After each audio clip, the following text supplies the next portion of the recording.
Big boss Malayalam season 7 ലൈവില് നല്ല രീതിയിലൊരു fight നടക്കുന്നുണ്ട് ഇപ്പോൾ. അക്ബർ, ഒനീല്, ആര്യൻ, അനുമോള് ഇവരെല്ലാവരും തമ്മിൽ നല്ല രീതിയിലൊരു ഫൈറ്റ് നടക്കുന്നുണ്ട്. ഇതിനകത്ത് എനിക്ക് പറയാൻ തോന്നുന്നത് എന്താണെന്ന് വെച്ച് കഴിഞ്ഞാൽ, അനുമോള് മാത്രമല്ല ഈ ഒരു ടാസ്ക് റദ്ദാവാനായിട്ട് കാരണം. അതിലൊരു മേജർ പങ്ക് വഹിച്ചിരിക്കുന്നത് ഒനീലും കൂടിയാണ്. അനുമോള് തിരിച്ചു വരാൻ തയ്യാറായിരുന്നു എന്നാണ് തോന്നുന്നത് കേട്ടോ. അനുമോൾക്ക് റീകൺസിഡർ ചെയ്യാൻ താല്പര്യം ഉണ്ടായിരുന്നു, വിഷ്ണുവിനോടൊപ്പം നിന്നിട്ട് രണ്ടെണ്ണമെങ്കിലും അക്സെപ്റ്റ് ചെയ്യാൻ താല്പര്യം ഉണ്ടായിരുന്നു, എല്ലാം റിജക്റ്റ് അടിച്ച് വിടാനൊന്നും അല്ല.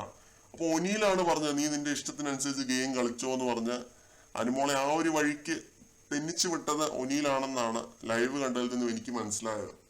അപ്പോ ഒനീലിന്റെ മണ്ടയ്ക്കാണ് ഈ അക്ബറും ആര്യനും കൂടി കയറുന്നത്. നീ കളിച്ച ചീപ്പ് ഗെയിമാണ്, അഭിലാഷിനോട് പറയുന്നുണ്ട് നീ അവനെ സപ്പോർട്ട് ചെയ്യരുത്, അവൻ കളിച്ച ചീപ്പ് ഗെയിം ആണെന്നൊക്കെ പറഞ്ഞിട്ട് ഒനീലുമായിട്ട് നല്ല രീതിയിൽ ഫൈറ്റ് ചെയ്യുന്നുണ്ട്. ഇതിനകത്ത് ഒനീൽ ഇങ്ങനെ ഒരു ഗെയിം കളിക്കാനായിട്ട് കാരണം എന്താണെന്ന് വെച്ച് കഴിഞ്ഞാൽ, ഒനീലിന് ഒരു ബോട്ടിലെ കിട്ടിയിട്ടുണ്ടായിരുന്നുള്ളൂ. ഏറ്റവും വലിയ രസം എന്താണെന്ന് വെച്ച് കഴിഞ്ഞാൽ, ഒരു ബോട്ടിൽ മാത്രം എടുത്ത ഒനീല് 6 ബോട്ടിൽ എടുത്ത ആര്യനെ പോങ്ങൻ എന്ന് വിളിക്കുന്നുണ്ട് കേട്ടോ. അത് കേട്ടിട്ട് എനിക്ക് ചിരി വന്നു. ശരിക്കുമുള്ള പോങ്ങൻ ആരാണെന്ന് പ്രേക്ഷകർ കണ്ടുകൊണ്ടിരിക്കുകയായിരുന്നു. ഒരു ബോട്ടിൽ മാത്രം എടുത്തിട്ട് ആ ബോട്ടില് വലിയ സംഭവമാണെന്ന് പറഞ്ഞ് അനീഷിന് കൊടുക്കുന്നതൊക്കെ ഞാൻ ലൈവില് കണ്ടായിരുന്നു കേട്ടോ. അതുകൊണ്ട് പോങ്ങൻ എന്നുള്ള വിളിയൊന്നും വേണ്ട കേട്ടോ മിസ്റ്റർ ഒനീൽ സാർ.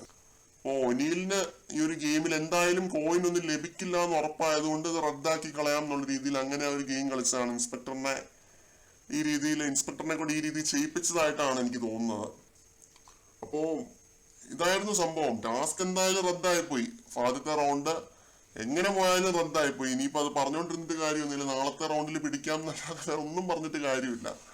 അനുമോള് നാളെ ഈ ടൈപ്പ് എന്തെങ്കിലും ഗെയിമുമായിട്ട് വരുമോ എന്നുള്ളത് കണ്ടറിയാം. നാളെ മൊടയാണോ അതോ നാളെ അക്സെപ്റ്റ് ചെയ്യുമോ എന്നുള്ളൊരു കാര്യം. എന്തായാലും വീക്കെൻഡിൽ ലാലേട്ടനെ ചർച്ച ചെയ്യാനൊരു വിഷയമായി. കൂടുതൽ അപ്ഡേറ്റ്സുമായിട്ട്